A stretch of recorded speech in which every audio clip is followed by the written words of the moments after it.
Bismillahirrahmanirrahim. Assalamualaikum warahmatullahi wabarakatuh.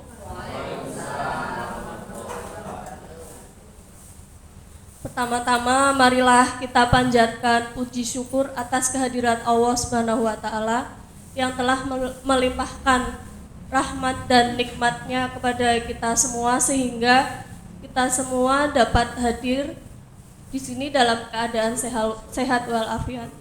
Tak lupa sholawat serta salam kita haturkan kepada junjungan Nabi besar Muhammad SAW.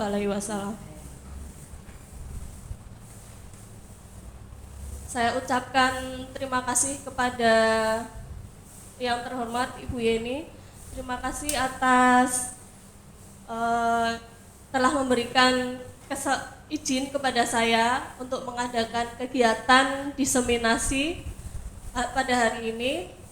Terima kasih juga karena sudah memberikan fasilitas kepada saya berupa tempat dan sarana prasarana sehingga dapat kegiatan hari ini dapat berjalan dengan lancar.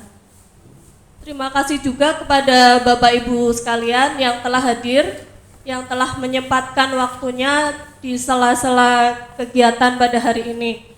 Semoga kegiatan hari ini dapat berjalan dengan lancar selama 1 jam ke depan. Acara yang pertama, sambutan dari Kepala Sekolah SMK Negeri 3 Pekalongan kepada Ibu Yeni Puji Astuti, kami persilakan. Terima kasih. Bismillahirrahmanirrahim. Assalamualaikum warahmatullahi wabarakatuh. Yang saya banggakan Bu Uut Karniada yang saat ini akan melaksanakan diseminasi dengan tema budaya positif dalam rangka untuk seleksi calon guru penggerak angkatan 7 yang juga saya hormati Bapak dan Ibu pendidik SMK Negeri 3 Pekalongan. Puji syukur marilah kita selalu panjatkan kehadirat Allah Subhanahu wa taala karena kita diberikan nikmat sehat, nikmat sempat sehingga pada kesempatan ini kita akan mengikuti kegiatan diseminasi modul 1.4 dari Bu Uut. Ibu Bapak yang saya hormati, sebelum nanti kita mengikuti kegiatan diseminasi ini, ada beberapa hal yang ingin saya sampaikan sebagai pengantar bahwa diseminasi yang harus dilakukan oleh calon guru penggerak yang dalam hal ini Bu Uut ini nanti akan menjelaskan terkait dengan budaya positif. Sebetulnya begini Bapak Ibu, kait dengan pembelajaran saat ini dengan kurikulum merdeka, tentu kita harus mengetahui jangan sampai proses belajar mengajar atau kegiatan belajar mengajar yang kita lakukan sebelumnya ini sudah tidak pas lagi, tidak sesuai lagi. Salah satunya adalah kaitannya dengan penanaman ataupun penguatan karakter melalui perwujudan profil pelajar Pancasila. Dalam rangka untuk mewujudkan karakter dari peserta didik kita atau murid kita. Salah satunya dari profil pelajar Pancasila, bagian dari profil pelajar Pancasila yaitu disiplin misalnya. Disiplin. Sebelumnya yang kita lakukan kaitannya dengan penanaman disiplin, kita biasa melakukan sesuatu yang dengan teknik memaksa peserta didik untuk melakukan sesuatu.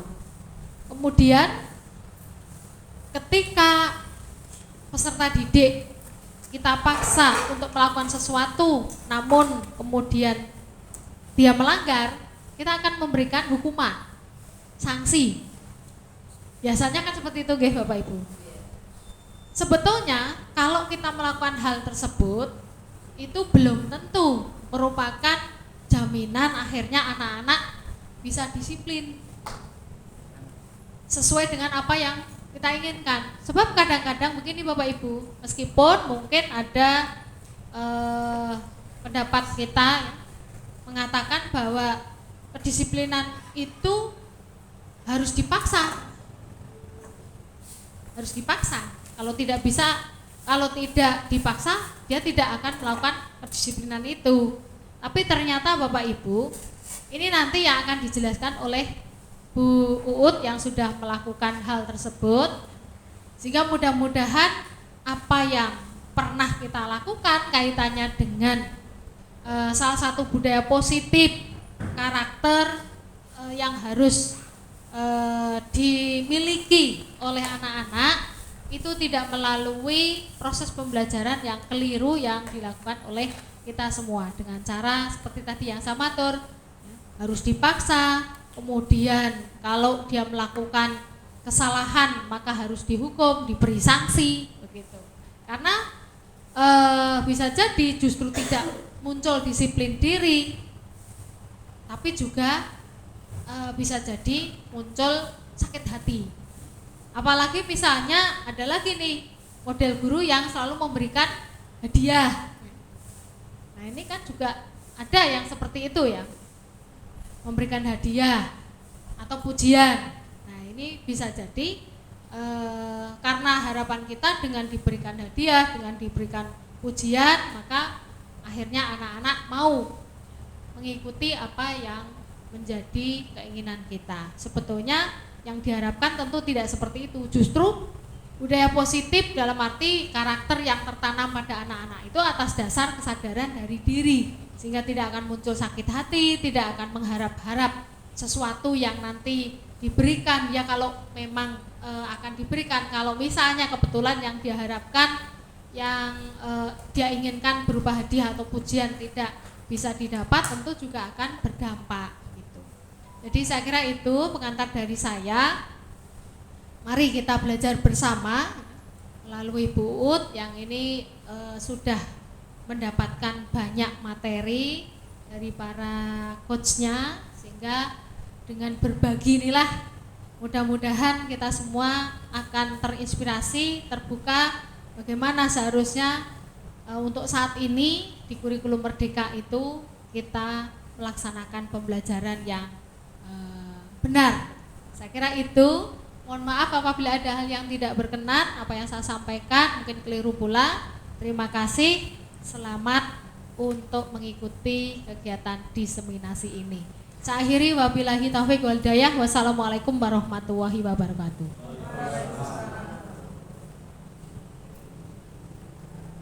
Terima kasih pada Bu Yeni yang telah memberikan sambutan. Langsung saja acara berikutnya. Saya izin ke depan ya Bu.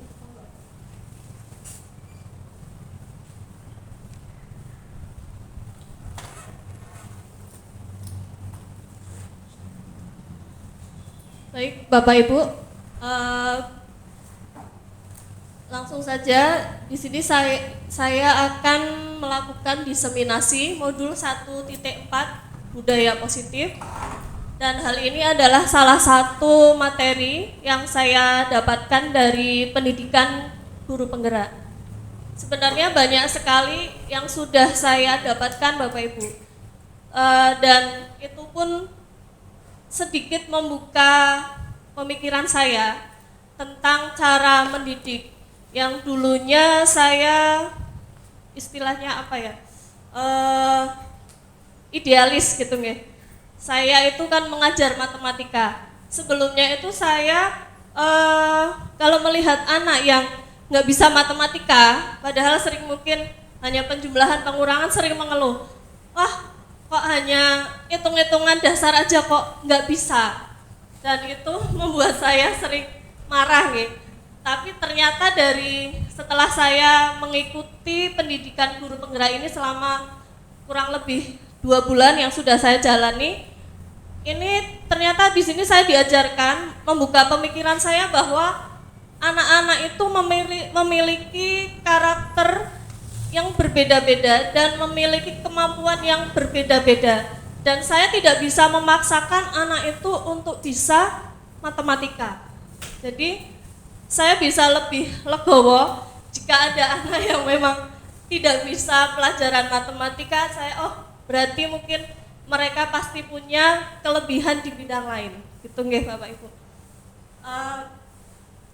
Tujuan dari kegiatan diseminasi hari ini adalah merupakan salah satu aksi nyata dari tugas pendidikan guru penggerak, dan saya ingin berbagi salah satu materi yang saya dapatkan, dan saya juga ingin mengajak Bapak Ibu sekalian untuk bekerja sama menerapkan budaya positif ini di lingkungan sekolah kita.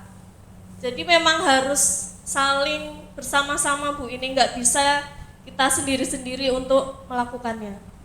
Sebelum masuk ke budaya positif, ini saya mengingatkan kembali, ini pertama kali yang saya dapatkan dari pendidikan guru penggerak, yaitu terkait apa sih tujuan pendidikan menurut Ki Hajar Dewantara.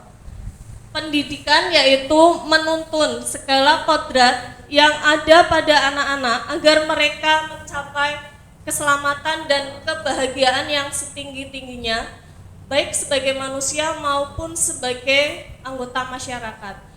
Kalau mendengar kata menuntun, apa yang terfikirkan dari Bapak Ibu sekalian? Menuntun artinya apa ini kira-kira? Mengajak, nggih. Mengarahkan, membersamai. Membersamai dari proses awal sampai akhir. Terima kasih Bu Hana, ya betul sekali yang Bapak Ibu sampaikan tadi ya. Menuntun itu mengarahkan, kemudian juga membersamai.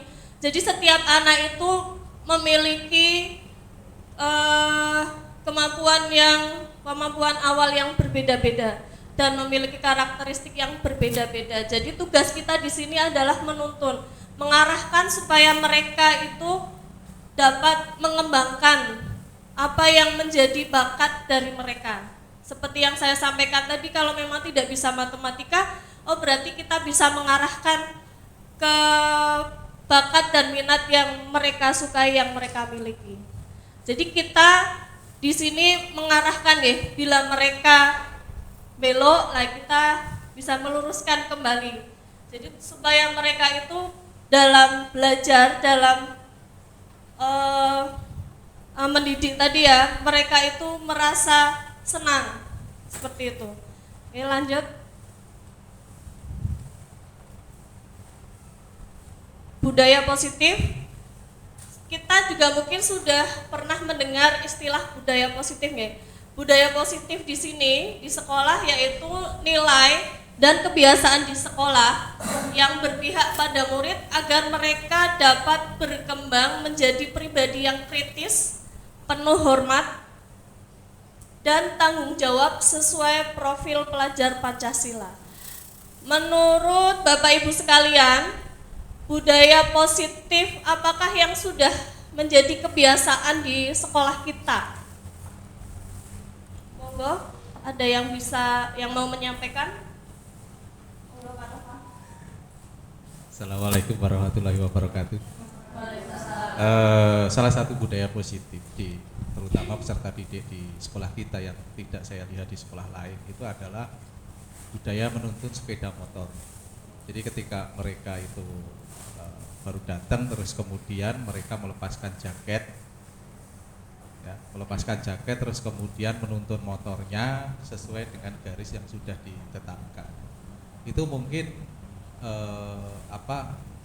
pernah seperti kalau menurut saya pribadi itu penghormatan, membiasakan, walaupun mungkin ada yang tidak sabar dan sebagainya. Lah disitulah dilatih kesabaran, terus kemudian proses legowo, terus kemudian proses menghormati orang yang lain, gitu. Walaupun mereka itu pakai motor gitu. Dan ini yang tidak saya lihat di sekolah-sekolah yang lain pengetahuan saya itu salah satu budaya ketika saya datang ke Pekalongan ini yang saya salut itu seperti itu. Ada juga mungkin budaya bersepeda. Masih di sekolah ini masih banyak saya temukan anak-anak yang bersepeda. Itu yang juga tidak saya temukan di sekolah yang lain atau mungkin di tempat asli saya. Saya rasa itu saja. Terima kasih. Waalaikumsalam warahmatullahi wabarakatuh. Terima kasih Pak Nova. Nggih, betul sekali. Salah satu budaya positif yang sudah menjadi kebiasaan di sekolah kita yaitu menuntun sepeda motor. Itu sebagai wujud rasa menghormati orang lain dan melatih untuk kesabaran. Mungkin ada yang bisa menyebutkan lagi yang lainnya, monggo.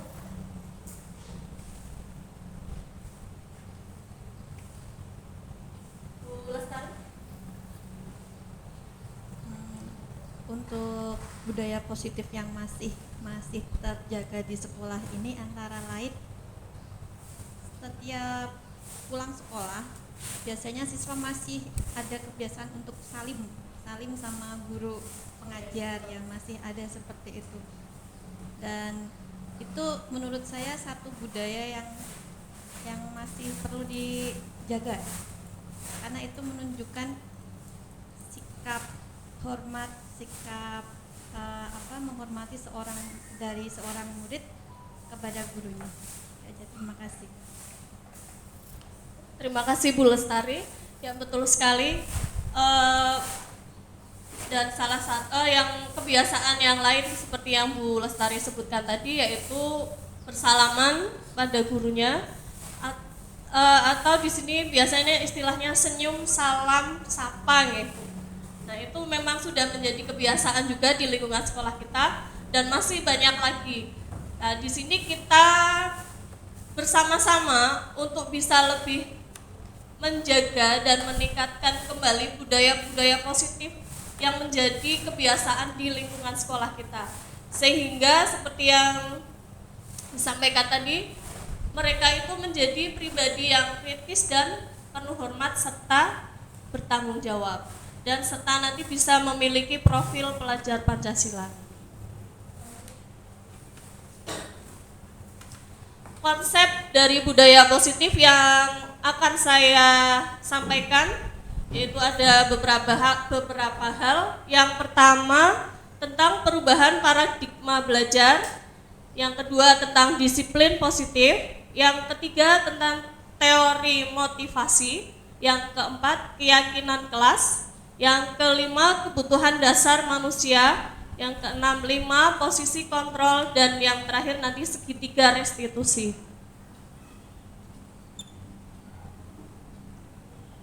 Yang pertama tentang perubahan paradigma belajar. Dalam membangun budaya positif, sekolah kita dapat menyediakan lingkungan yang positif, aman, dan nyaman agar siswa mampu berpikir, bertindak, dan mencipta dengan merdeka, mandiri, dan bertanggung jawab. Disiplin sangat berkaitan dengan kontrol guru terhadap siswa. Jadi di sini kita sering beranggapan seperti itu nggih, bahwa disiplin itu berkaitan erat dengan kontrol guru atau pengendalian guru terhadap siswa. Di sini kita menyadari bahwa disiplin siswa itu terjadi karena kontrol guru, bukan dari kesadaran siswa itu sendiri. Nah, yang ingin saya ajak Bapak Ibu sekalian untuk merubah paradigma ini supaya siswa itu mau melakukan budaya positif, mau melakukan disiplin, itu bukan karena takut kepada kita, bukan karena takut terhadap hukuman, tetapi kita bersama-sama untuk menumbuhkan rasa kesadaran diri dalam diri siswa itu untuk mau melakukan kegiatan disiplin. Nah, sebelum saya lanjutkan, ini saya ada sedikit permainan. Nanti saya minta 2 orang untuk melakukan permainan ini. Permainan cobalah buka. Kenapa Pak ketawa? Monggo bisa kita simak bersama. Oke, memang judulnya permainan cobalah buka lah, yang dibuka apa kita baca bersama.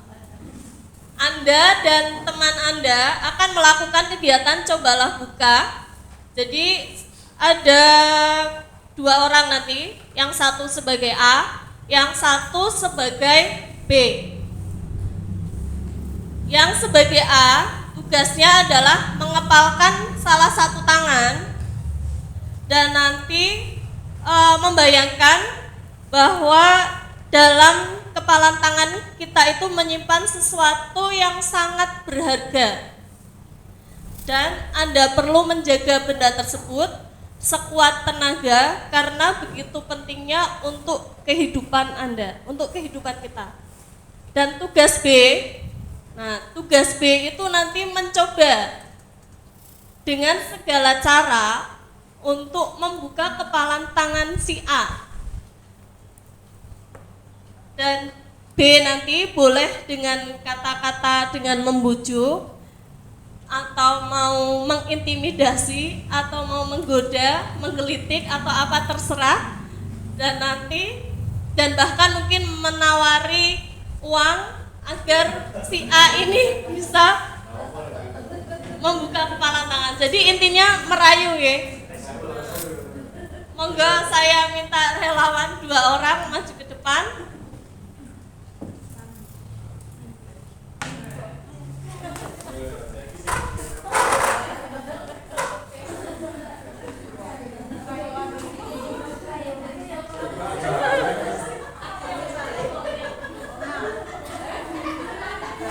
Ya, terima kasih Bu Okti dan Bu Riza. Ini yang mau menjadi A siapa? Ya, Bu Okti sebagai A dan Bu Riza sebagai B. Kita mulai ya. Nanti terserah Bu Riza mau merayu Bu Okti atau memaksa.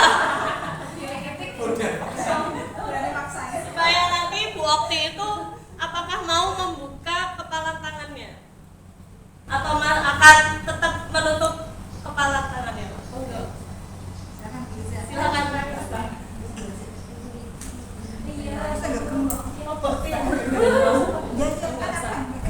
Yang pengen buka tangan saya.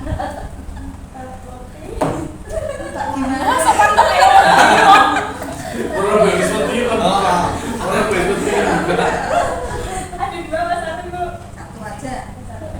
Ya. Udah. Kenapa nggak boleh? Ini rahasia saya.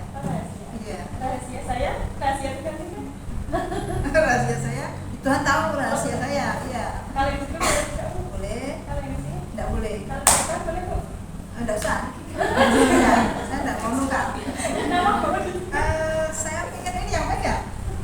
Dibuka dikit boleh? Enggak boleh. Biar bisa dibuka di apa? Eh, Apa yang harus saya lakukan biar boleh? Dilap. tidak. Ini tidak akan saya buka. Iya. Iya, tangannya begini.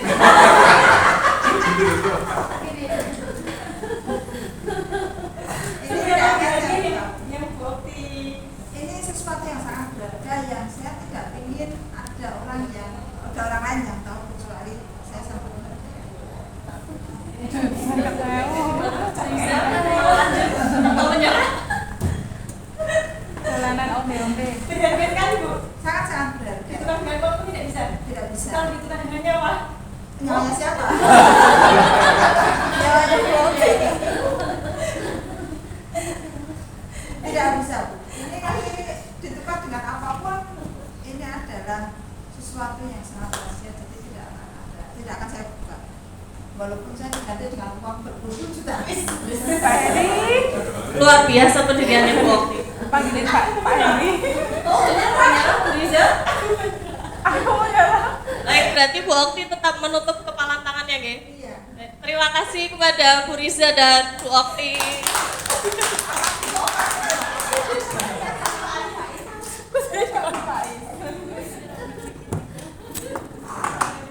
Nah, Bapak Ibu, kira-kira ini kenapa saya meminta untuk melakukan satu permainan cobalah buka ini. Nah, nanti ada kaitannya dengan salah satu teori yang saya dapatkan di pendidikan guru penggerak. Lanjut. Nah, sekarang kita coba jawab pertanyaan. Apakah Anda atau B? Oh, ini maaf. Ini maksudnya A ini, G. Membuka kepalan tangan Anda. Nah, mengapa? Apa alasan Anda membuka kepalan tangan? Nah, nomor 1 ternyata tadi Bu Okti tetap menutup kepalan tangannya. Kira-kira Bapak Ibu yang lain, jika pada posisi A sebagai Bu Okti tadi, apakah sama dengan Bu Okti atau akan membuka kepalan tangannya? Nah, kalau Bu Okti tadi tetap menutup kepalan tangannya, kenapa Bu Okti?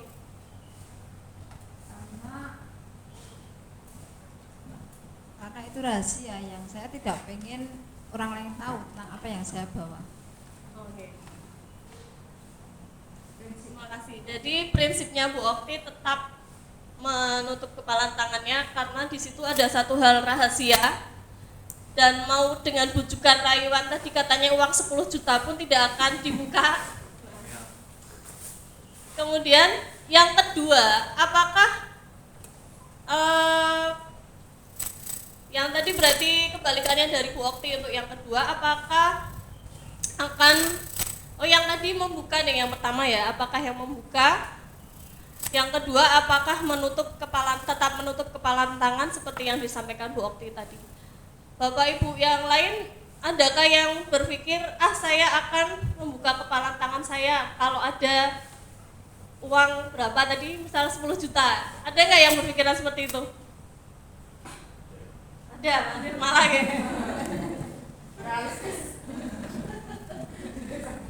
Karena uangnya 10 juta ya Pak. Jadi memang tadi ya, kita bisa tetap kekeh pada pendirian atau kita luluh dengan apa tadi istilahnya bujuk rayu dengan imbalan. Nah, jadi memang ada dua pilihan. Yang ketiga, dalam kegiatan ini sesungguhnya siapa yang memegang kendali atau kontrol untuk membuka atau menutup kepalan tangan? A, yaitu diri kita sendiri. Nah, seperti itulah murid. Jadi kita untuk bisa jadi untuk murid itu mau membuka diri, mau melakukan apa yang kita inginkan, yang kita harapkan, itu tergantung mereka. Mereka itu mau melakukannya apa tidak. Jadi kita memang harus bisa merayu, harus bisa membujuk supaya anak-anak itu terbuka dengan kita. Mungkin Bu Riza sebagai guru BK sering ketemu dengan siswa yang dengan berbagai macam masalahnya, dan untuk menyelesaikan masalahnya kita juga kan harus tahu biasanya alasan dia itu apa. Nah, kalau siswa tidak mau cerita, tidak mau terbuka dengan kita, nah kita akan sulit untuk melakukannya. Nah, itulah tadi. Jadi memang kita itu tidak bisa mengontrol murid, jadi hanya dia sendiri. Jadi tugas kita ini membujuk tadi ya, bagaimana supaya mereka mau terbuka dengan kita.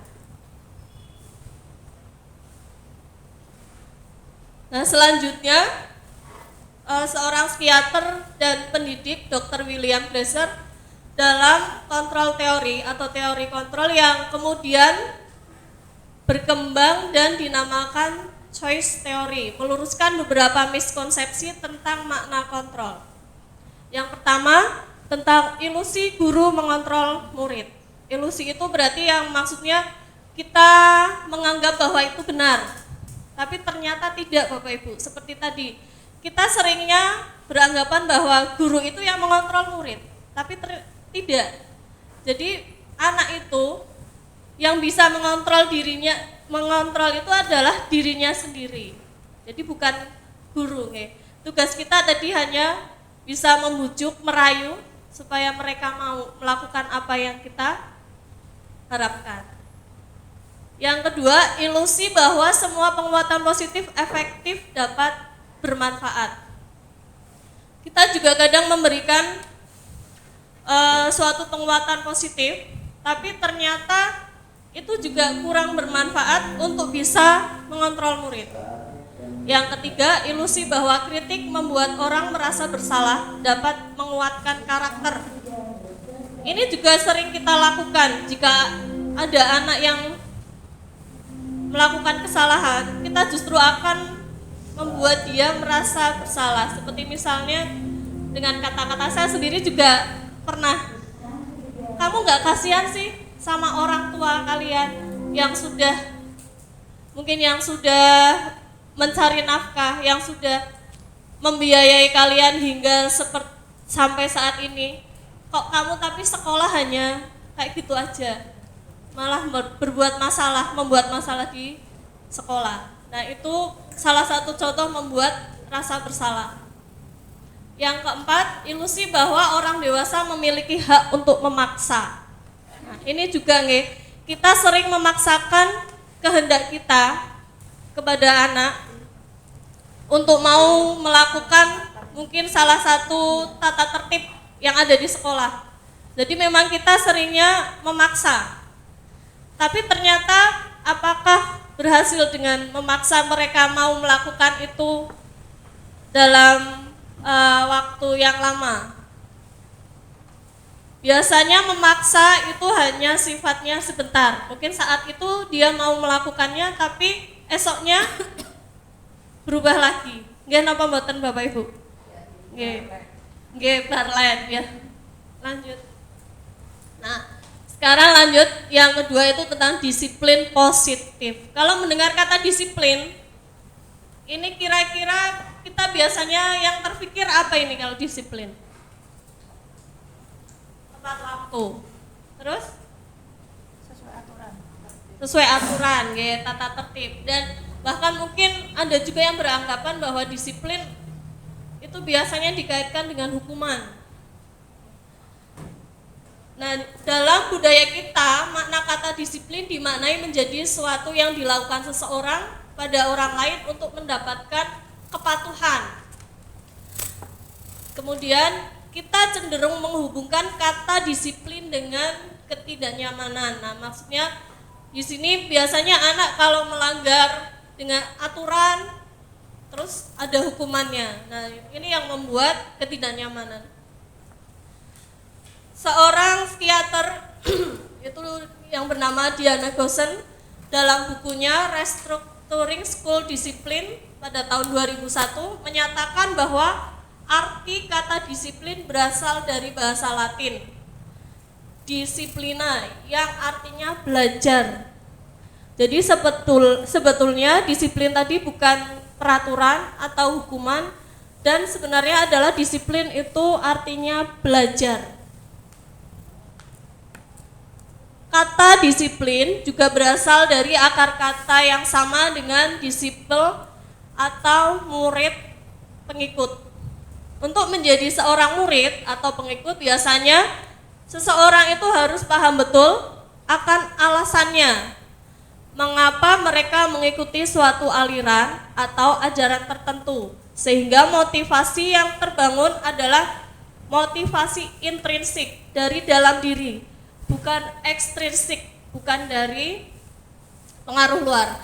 Jadi memang seperti itu nggih, biasanya untuk mengikuti aliran-aliran tertentu atau menjadi pengikut, biasanya memang kita harus tahu dulu alasannya apa, manfaat buat kita itu apa.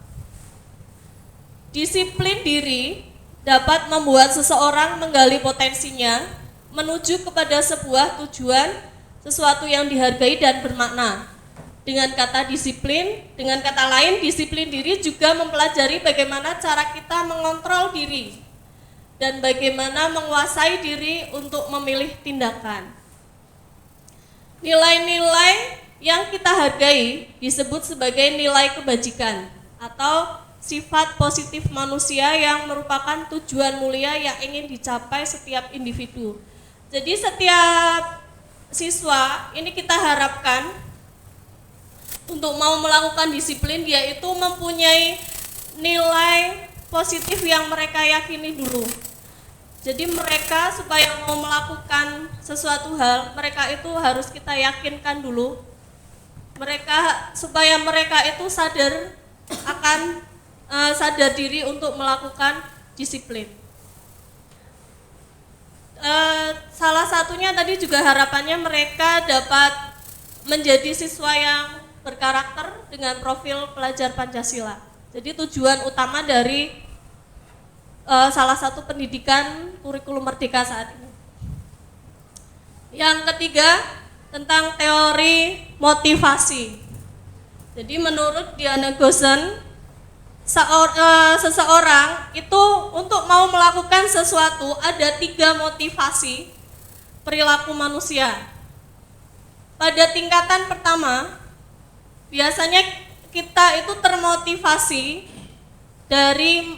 untuk menghindari hukuman. Jadi siswa itu mau melakukan tata tertib karena dia itu takut dihukum. Itu tingkatan yang pertama. Tingkatan yang kedua yaitu untuk mendapatkan imbalan atau penghargaan dari orang lain. Jadi kalau ini agak lebih bagus kalau ini, karena tidak takut akan hukuman, tapi karena ini ingin mendapat imbalan atau penghargaan. Tapi ini juga kurang tepat nih.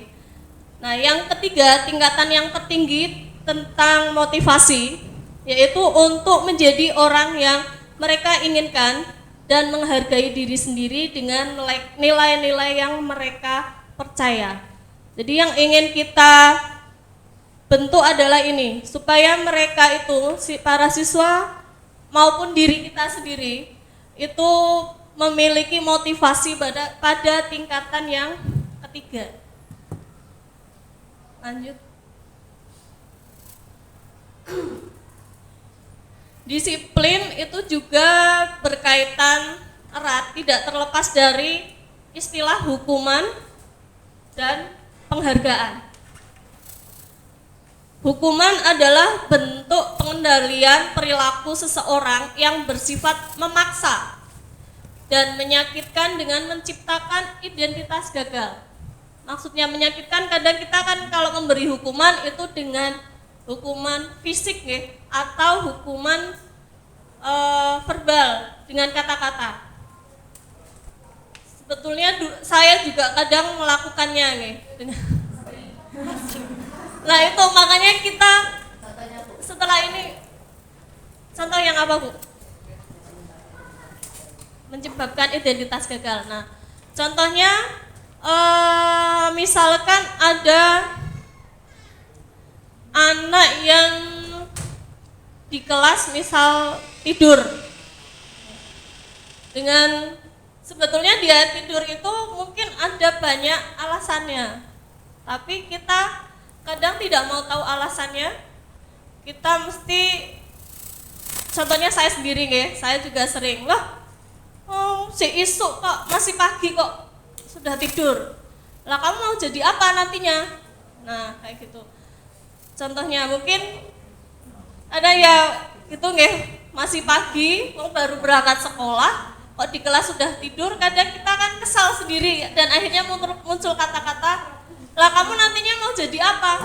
Mau sekolah aja, mau berangkat aja dari pagi kok sudah males. Nah, mereka mungkin saat itu akan bangun, tapi nanti biasanya akan tetap tidur lagi, karena mereka tidak peduli.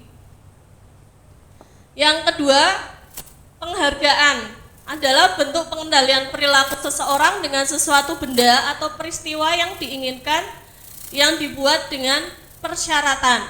Penghargaan pun sebetulnya ini kurang bagus untuk membentuk disiplin siswa. Misalkan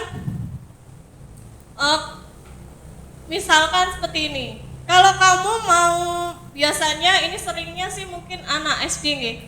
Ayo misalkan kalau mau tenang di kelas, nanti ibu kasih hadiah. Nah seperti itu. Atau kalau mau mau masuk kelas baris dulu, nanti yang paling tenang, yang paling rapi ibu kasih hadiah. Tapi misalkan suatu saat kalau kita tidak melakukannya, mereka akan kecewa dan mungkin akan malah wah ngapusi kayak bu guru, wong saya sudah melakukan sudah tertib tapi kok nggak dapat hadiah, dan mereka akan kembali ke perilaku semula. Memang mungkin penghargaan hadiah bisa istilahnya bisa merubah, atau bisa juga seperti tadi, malah anak tidak akan mau melakukan disiplin lagi.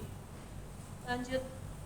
Nah, ini ada satu kasus dan kebetulan pelajarannya matematika, tapi ini bukan saya gurunya. Monggo kita cermati bersama.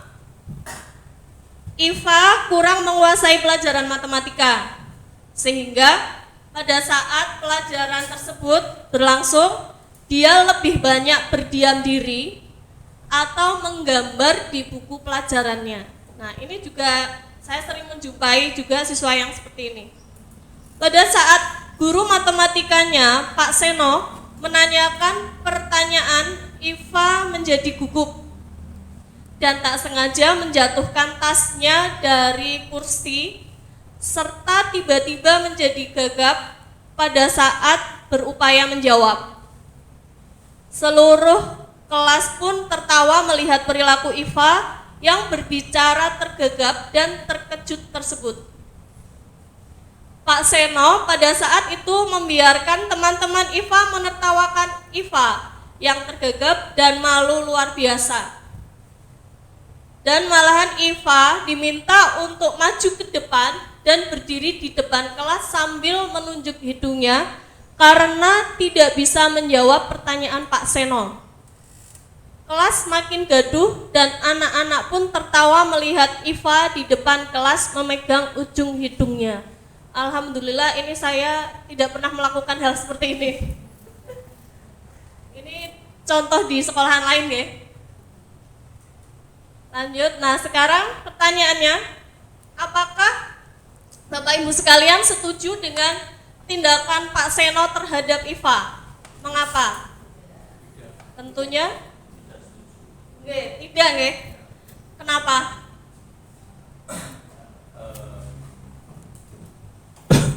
Karena setiap anak itu mempunyai bakat masing-masing ya kalau menurut saya. Jadi kalau misal suatu saat dia passionnya bukan di suatu yang hitung-hitungan, kan hitung-hitungan itu kan tidak perlu, istilahnya secara kuantitas itu tidak perlu banyak. Misal suatu saat passionnya dia menjadi atlet, dia mungkin lebih kebugaran tubuhnya itu mungkin lebih penting daripada itu, atau mungkin suatu saat mungkin jadi seniman, itu mungkin pelajaran matematika mungkin tidak terlalu penting di situ. Maksudnya bukan tidak penting, tapi tidak terlalu penting. Itu dari segi tadi, karena itu yang saya praktekkan saat ini. Ketika anak itu tidak menyukai pembelajaran saya, ya silahkan, tidak apa-apa. Tetapi setiap orang kan mempunyai ya namanya manusia itu kelebihan di satu pihak, satu sisi kelemahan di satu sisi. Jadi saya percaya setiap anak itu tidak ada yang bodoh. Jadi mereka itu mempunyai kelebihan di bidang masing-masing. Jadi misal ketika saya mengajar gambar, tidak semua anak itu menyukai gambar, tidak masalah. Maksudnya misal suatu saat hanya membuat mereka itu tertarik saja. Itu yang pertama yang saya lakukan. Terus kemudian itu baru dari dari pelajaran ya. Tapi kalau untuk dari sikap dan sebagainya, seorang guru yang seperti tadi itu kan kalau sekarang bisa dikatakan kekerasan verbal atau gimana, saya kurang paham juga gitu. Tetapi yang jelas bisa dikatakan ngisin-ngisin ke seorang anak di depan kelas. Kalau menurut saya sih mungkin malah kalau seperti itu mungkin nanti secara pribadi atau mungkin dikasih caranya seperti ini. Jadi anak-anak itu tidak malu, tidak down, walaupun mungkin saya paham bahwa orang berubah itu karena pikirannya terbuka atau hatinya terluka. Kalau memang dia terluka itu biasanya itu cepat berubahnya gitu loh. Motivasi itu hanya memberi dorongan, tetapi caci maki itu membuat orang bertindak. Itu menurut saya. Terima kasih. Assalamualaikum. Ya, terima kasih Pak Nova. Betul sekali yang disampaikan Pak Nova nih. Kita pasti tidak setuju dengan tindakan Pak Seno tadi. Karena memang tiap anak memiliki bakat dan minat masing-masing. Nah, saya dan Pak Nova kebalikan. Kalau saya tidak suka seni, Pak Nova menyukai seni, tidak suka matematika ya Pak. Tapi memang itulah, ya kita memang berbeda ya Bu. Tapi sebagai guru tadi, tugas kita adalah membimbing siswa tadi, menuntun untuk supaya mereka bisa mengembangkan bakatnya. Tapi dengan cara yang baik, bukan seperti yang Pak Seno lakukan tadi, dengan mempermalukan siswa itu di depan kelas. Yang kedua, menurut Bapak Ibu sekalian, tindakan Pak Seno terhadap Iva adalah sebuah hukuman atau konsekuensi. Hukuman, betul sekali. Nah, ini bedanya hukuman dan konsekuensi. Untuk menghadapi tindakan siswa, kesalahan-kesalahan siswa, kita memang sering ada dua pilihan, menggunakan hukuman atau konsekuensi. Hukuman yaitu tindakan terhadap suatu pelanggaran, pada umumnya terbentuk hukuman atau konsekuensi. Jadi untuk menangani pelanggaran siswa, kita biasanya dengan hukuman atau konsekuensi. Apakah perbedaan antara hukuman dan konsekuensi? Kira-kira sama apa tidak, Bu? Hukuman dengan konsekuensi sama apa tidak? Sama atau beda? Enggak, ada yang bisa membantu menjawab?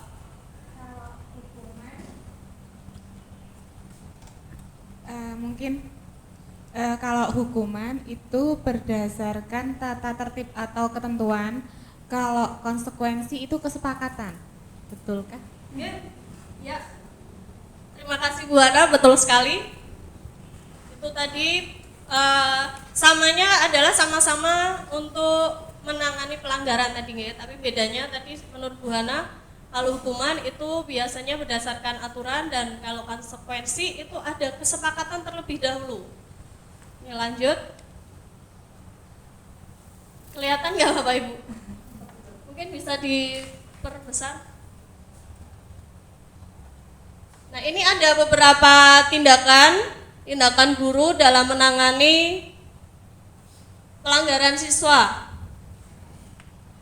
Coba kita pikirkan bersama, apakah itu merupakan suatu pelanggaran atau konsekuensi.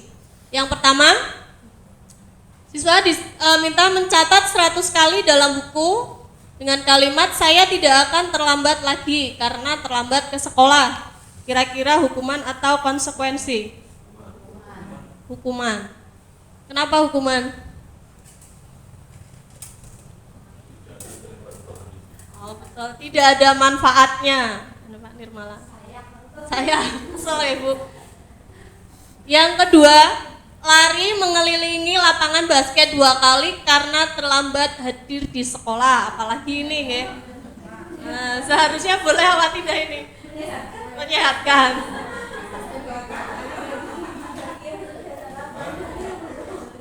Tapi ini termasuk hukuman ya? Hukuman. Yang ketiga, membersihkan coretan yang dibuatnya di meja tulis. Konsekuensi, betul, karena dia tidak seharusnya mencoret-coret meja. Jadi cara menanganinya, siswa diminta untuk menghapus coretannya. Murid diminta untuk push up 15 kali karena tidak menggunakan masker sekolah. Hukuman, nggak ada kaitannya ya, antara tidak memakai masker dan push up.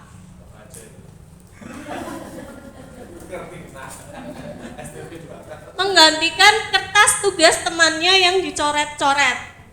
Konsekuensi.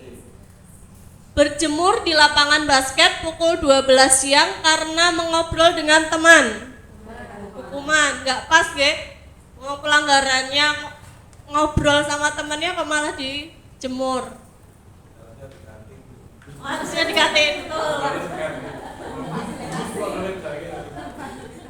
Murid diminta bertelanjang kaki sepanjang hari karena tidak menggunakan sepatu warna hitam sesuai peraturan sekolah.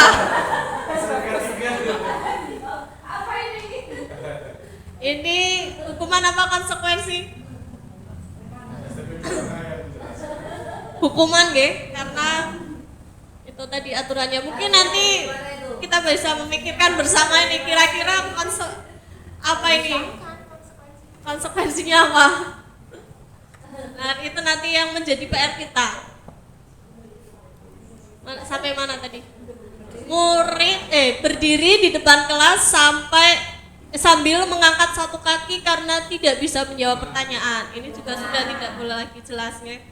Ini merupakan hukuman karena kita menyakiti secara fisik. Membersihkan tumpahan air di meja tulis karena tersenggol pada saat belajar. Konsekuensi. Kehilangan 10 menit jam istirahat untuk mengerjakan tugas karena terlambat datang dan tertinggal pelajaran di kelas. Konsekuensi. Nah, itu bisa membedakan ya. Mungkin intinya tadi kalau konsekuensi itu kita sudah ada kesepakatan dengan murid, kesepakatan bersama. Nah, ini tadi bedanya hukuman dan konsekuensi. Hukuman bersifat satu arah dari pihak guru yang memberikan dan murid hanya menerima suatu hukuman tanpa melalui suatu kesepakatan atau pengarahan dari pihak guru baik sebelum atau sesudahnya. Hukuman yang diberikan bisa berupa fisik maupun psikis. Murid atau anak disakiti oleh suatu perbuatan atau kata-kata. Jadi ingat masa sekolah, Bu. Sementara disiplin dalam bentuk konsekuensi sudah terencana atau sudah disepakati, sudah dibahas dan disetujui oleh murid dan guru. Umumnya bentuk-bentuk konsekuensi dibuat oleh pihak guru. Jadi konsekuensi biasanya kita yang membuat, nanti siswanya kita minta untuk membuat kesepakatan. Dan murid sudah mengetahui sebelumnya konsekuensi yang akan diterima bila ada pelanggaran. Pada konsekuensi, murid tetap dibuat tidak nyaman untuk jangka waktu pendek. Nah, sebetulnya selain hukuman dan konsekuensi tadi, untuk mengatasi pelanggaran siswa itu ada satu lagi Bapak Ibu. Ini yang baru saya dapatkan juga ini, tentang restitusi. Nah, restitusi teori kontrol, berkaitan dengan teori kontrol tadi. Restitusi adalah proses menciptakan kondisi bagi murid untuk memperbaiki kesalahan mereka sehingga mereka bisa kembali pada kelompok mereka dengan karakter yang lebih kuat.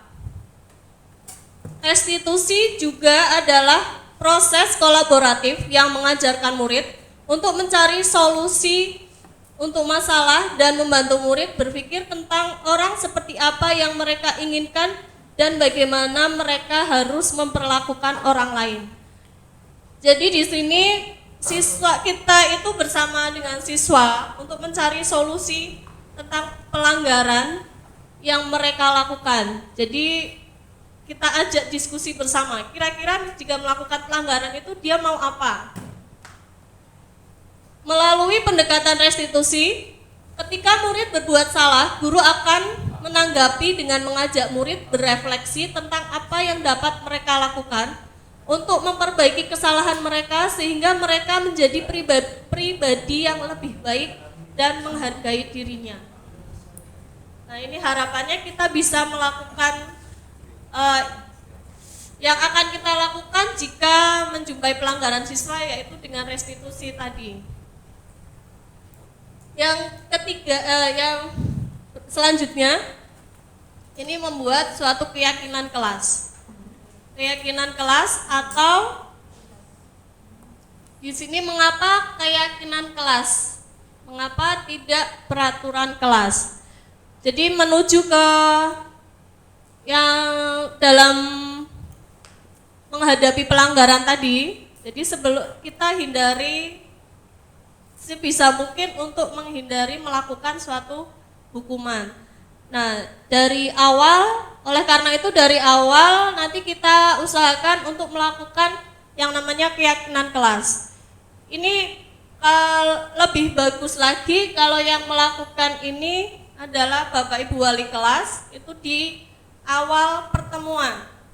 Jadi sebelum mereka belajar, jadi kita buat suatu keyakinan kelas, atau istilahnya mungkin juga sudah ada yang pernah melakukannya, suatu kesepakatan, okay? Nah, mirip seperti membuat suatu kesepakatan.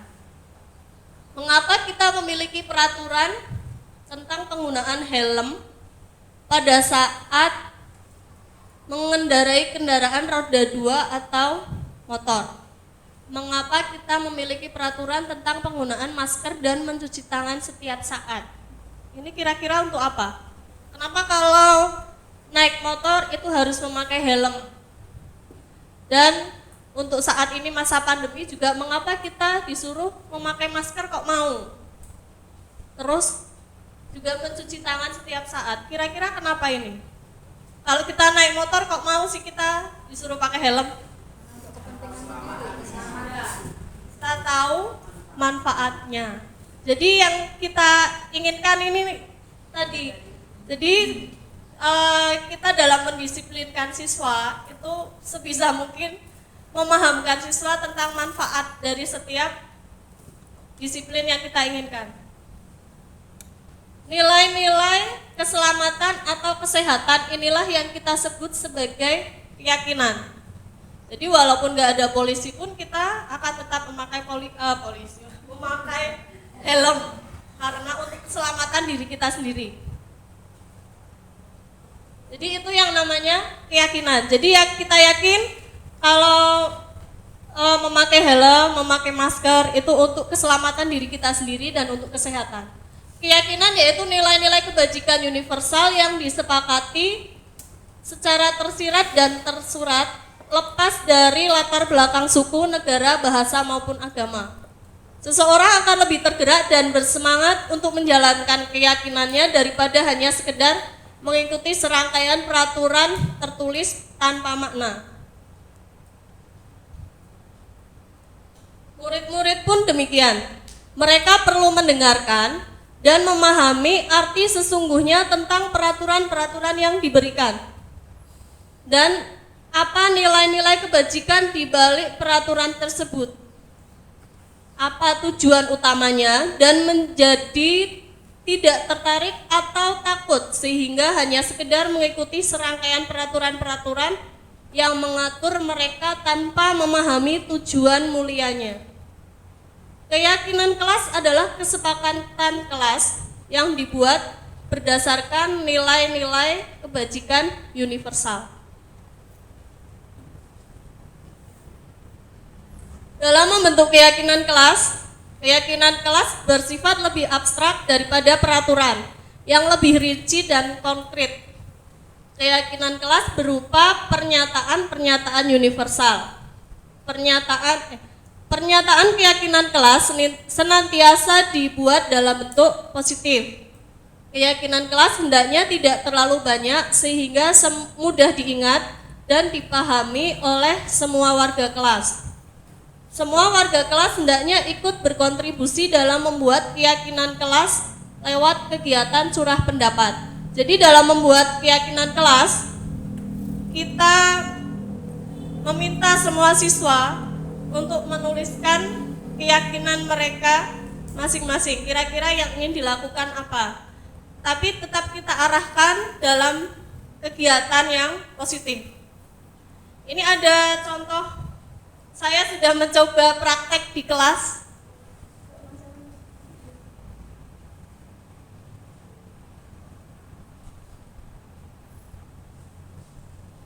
Ini saya coba praktekkan.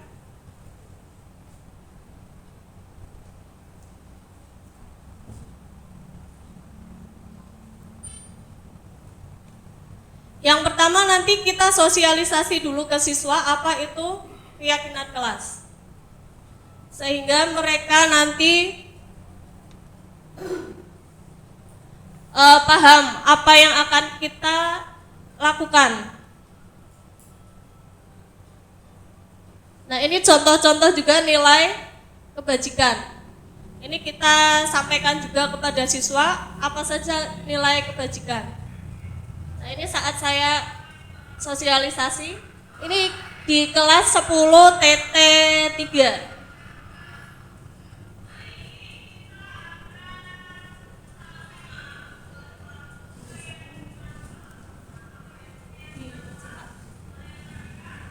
Setelah sosialisasi, kemudian saya membagikan kertas kepada siswa dan mereka menuliskan keyakinan mereka masing-masing. Tulisannya lucu-lucu Bapak Ibu. Ada beberapa yang meminta supaya mengembalikan barang yang sudah dipinjam. Jadi banyak yang ternyata kan banyak kejadian di kelas itu pulpen berpindah tempat. Katanya baru ditinggal mixer aja sudah hilang. Jadi banyak yang menuliskannya sebagian besar seperti itu, intinya mengembalikan barang yang sudah dipinjam dan meminta izin dulu. Jadi sebelum pinjam itu mereka minta izin dulu. Nah itu, jadi setelah itu mereka tempel. Kemudian karena ada banyak sekali jadi dikelompokkan. Ada juga yang menuliskan datang mengumpulkan tugas tepat waktu. Nah, bagus sekali. Itu ada yang mengusulkan seperti itu. Dan semoga saja itu memang bisa dilakukan.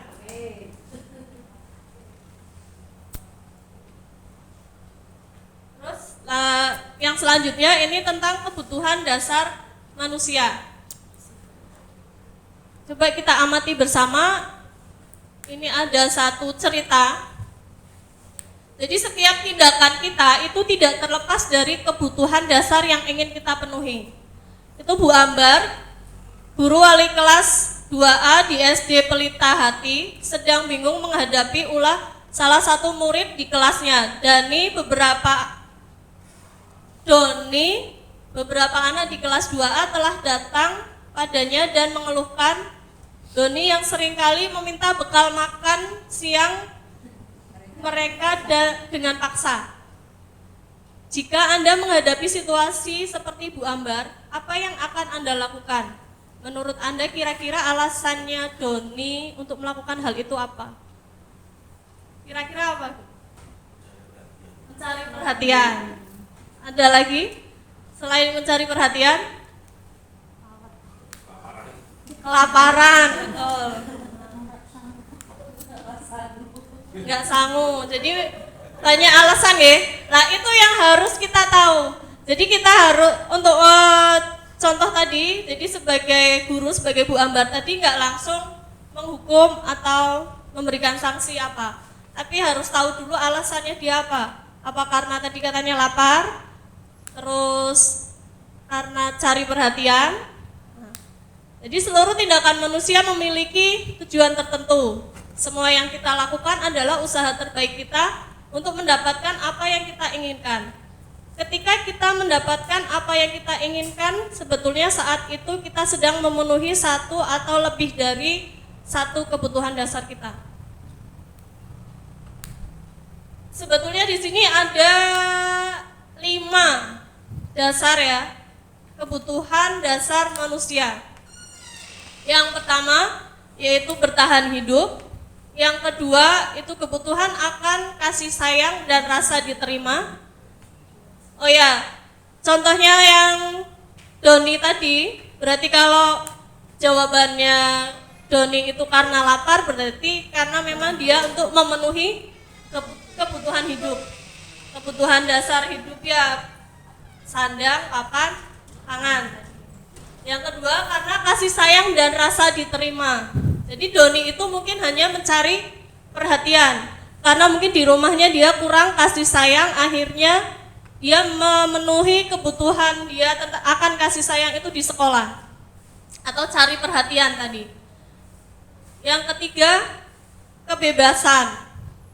Ini mungkin saja jika alasannya Doni bosan dengan bekal yang dibawakan ibunya. Nah, mungkin bekalnya sama terus tiap hari, jadi mereka pengen nyicipi bekal dari temannya. Karena kebebasan dia mungkin tidak ditanya mau makan apa. Kemudian kebutuhan akan kesenangan. Bisa saja mungkin dia hanya karena senang aja lihat teman-temannya ya mungkin menjerit-jerit apa nangis karena usil. Karena dia mencari kesenangan. Dan yang terakhir itu penguasaan. Jadi mereka Doni itu merasa berkuasa. Jadi apapun yang dibawa temannya dia harus dapat. Selanjutnya dalam restitusi, dalam melaksanakan restitusi ada 5 posisi kontrol. Posisi guru yang pertama itu sebagai penghukum. Yang kedua pembuat rasa bersalah. Yang ketiga posisi guru sebagai teman. Yang keempat posisi guru sebagai pemantau. Dan yang kelima sebagai manajer. Lanjut. Sebagai penghukum, seorang penghukum bisa menggunakan hukuman fisik maupun verbal. Orang-orang yang menjalankan posisi penghukum senantiasa mengatakan bahwa sekolah memerlukan sistem atau alat yang dapat lebih menekan murid-murid lebih dalam lagi. Membuat rasa bersalah. Pada posisi ini biasanya guru akan bersuara lebih lembut. Nah, ini juga sering saya lakukan biasanya. Membuat bila ada siswa yang melanggar, ini kita seolah-olah berkatanya lembut, tapi ternyata menyakitkan.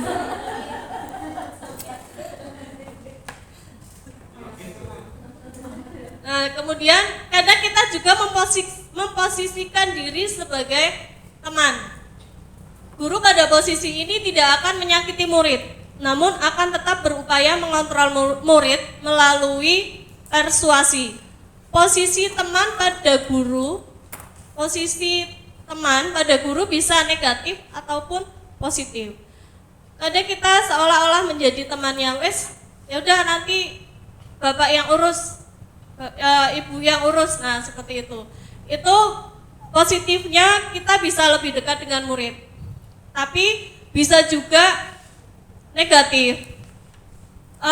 Bisa saja pada saat itu kita tidak melakukan apa yang kita janjikan kepada siswa. Misal siswa itu bermasalah, nanti kita bilang masalah nanti saya yang urus, tapi ternyata kita tidak melakukan hal itu, dan mereka pasti akan merasa kecewa. Yang keempat yaitu sebagai pemantau. Ini lebih bagus lagi. Memantau berarti mengawasi. Pada saat kita mengawasi, kita bertanggung jawab atas perilaku orang-orang yang kita awasi. Posisi pemantau berdasarkan pada peraturan-peraturan dan konsekuensi. Dan yang terakhir ini yang ingin saya ajak Bapak Ibu sekalian, saya juga ingin mempraktekannya.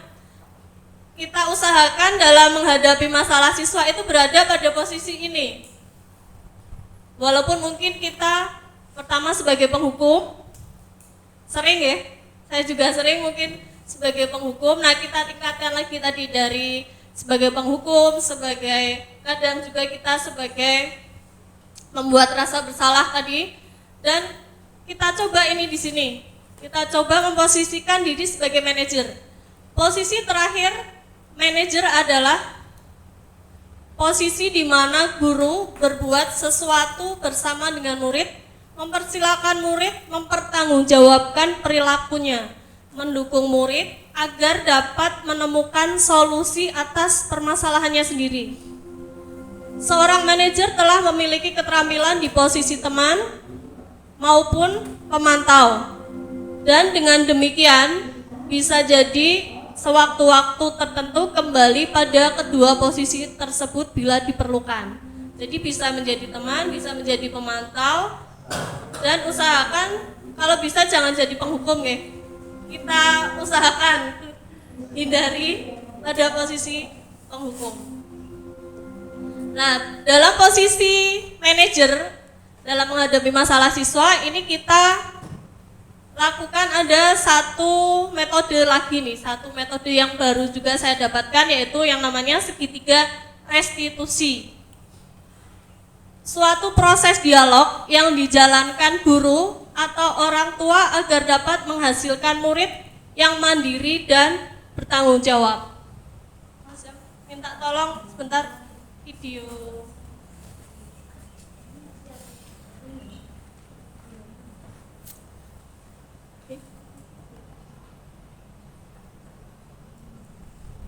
Nah, ini contoh satu penanganan kasus.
Ini salah satu contoh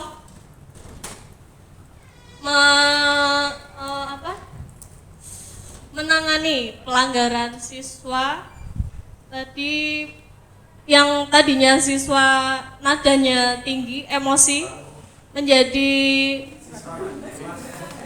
tenang. berusaha untuk bisa menerapkannya. Jangan langsung kitanya juga marah.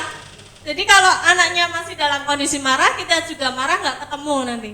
Nah itu tadi yang namanya segitiga restitusi. Dalam segitiga restitusi ada 3 tahap. Atau di sini segitiga berarti ada 3 sisi. Sisi yang pertama yaitu menstabilkan identitas.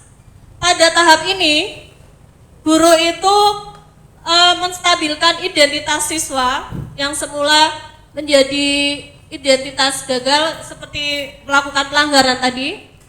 Contohnya mengeluarkan kata-kata memahami siswa bahwa setiap orang itu pasti pernah melakukan kesalahan, itu contohnya. Jadi diawali dari itu.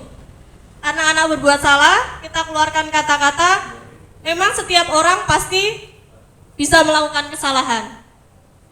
Atau bisa juga dengan kamu bukan satu-satunya yang pernah melakukan ini. Jadi tujuannya untuk menstabilkan dulu, yang tadinya dia emosi, kemudian kalau dia sudah mulai agak reda emosinya, kita validasi tindakan. Validasi tindakan yang salah. Yang ini di sini kita menanyakan alasan. Jadi alasan siswa itu melakukan kesalahan, itu alasannya apa?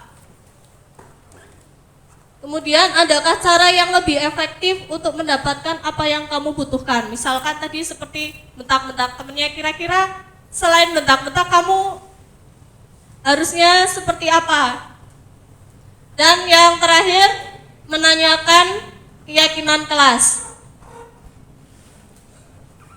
Keyakinan kelas apa yang telah disepakati? Nah, jadi memang harus membuat keyakinan kelas dulu. Kemudian kita kaitkan keyakinan kelas itu dengan apa yang dia lakukan. Pada tahap menstabilkan identitas, yaitu tadi prinsipnya adalah bahwa berbuat kesalahan adalah bagian dari proses pembelajaran. Jadi kita berusaha memahami siswa. Berperan menggeser identitas gagal ke identitas sukses. Jangan mengkritik murid yang sedang mengalami identitas gagal. Maksudnya di sini adalah kita tadi ya, kalau siswanya emosi, sedang emosi, kita jangan malah mengkritiknya. Atau kitanya juga sama-sama emosi. Yang kedua, validasi tindakan yang salah berdasarkan prinsip bahwa setiap tindakan kita lakukan dengan suatu tujuan, yaitu memenuhi kebutuhan dasar tadi. Guru akan merubah pemikirannya dari stimulus respon menjadi proaktif yang mengenali tujuan dari setiap tindakan. Jadi kita berusaha untuk memahami alasan siswa. Mengenali dan mengakui kebutuhan murid ini dapat memperbaiki hubungan dengan murid. Pertanyaan atau pernyataan disampaikan dengan nada suara tidak menghakimi atau memojokkan. Tahapan yang terakhir yaitu menanyakan keyakinan kelas. Teori kontrol menyatakan bahwa pada dasarnya kita termotivasi secara intrinsik. Jadi kita melakukan sesuatu tadi punya alasan tertentu atau motivasi dalam diri kita. Murid diberikan pertanyaan-pertanyaan untuk memunculkan motivasi secara internal. Saat perilaku telah divalidasi dan identitas sukses telah stabil, jadi setelah emosinya tenang tadi, maka murid telah siap mengaitkan keyakinannya dengan tindakan yang salah. Nah, jadi kita harapkan kita dapat bersama-sama berusaha, nggak ada salahnya kita mencoba untuk menerapkan segitiga restitusi ini. Mungkin tidak hanya guru BK, kita juga semua punya tanggung jawab dalam membentuk disiplin diri siswa. Jadi usahakan jangan langsung ke BK, Kasihan Bapak Ibu guru BK. Ini materi yang terakhir nggih Bapak Ibu, restitusi tidak menyarankan guru berbicara ke murid bahwa melanggar aturan adalah sikap yang baik. walaupun kita tadi melakukan kesalahan adalah hal yang wajar, tapi kita bukan berarti kita membenarkan bahwa melanggar itu suatu hal yang baik. Tapi dalam restitusi, guru harus memahami alasannya dan paham bahwa setiap orang pasti akan melakukan yang terbaik di waktu tertentu.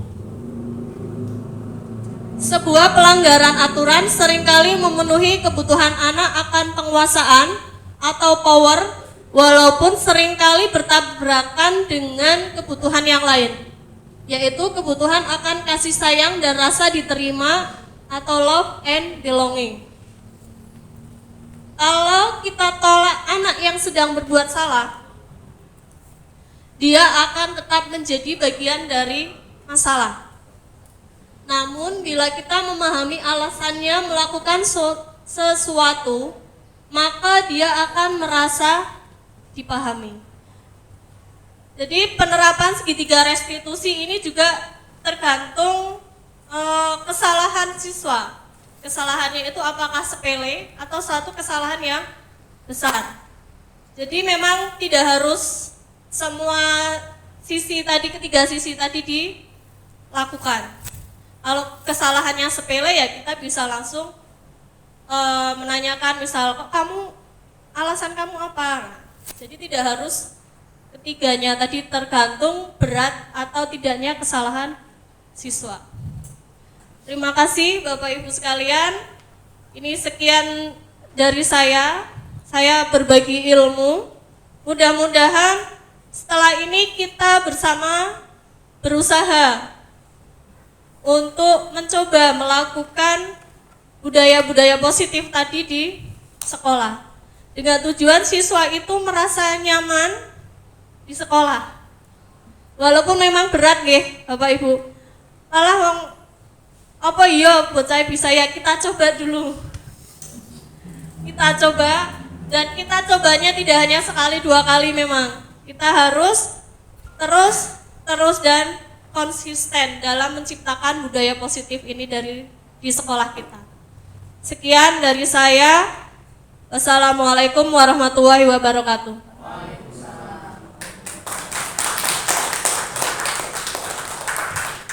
Apakah ada yang ingin ditanyakan?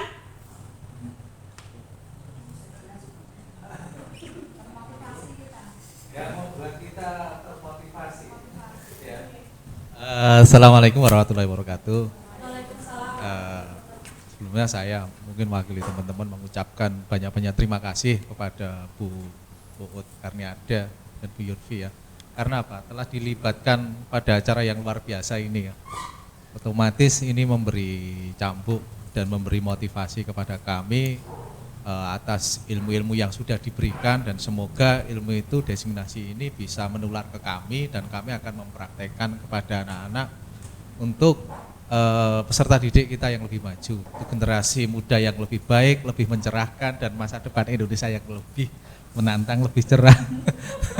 Terima kasih untuk pendidikan Indonesia yang lebih baik terutama. Terima kasih. Assalamualaikum warahmatullahi wabarakatuh. Terima kasih Bapak Ibu sekalian atas partisipasinya. Wassalamualaikum warahmatullahi wabarakatuh.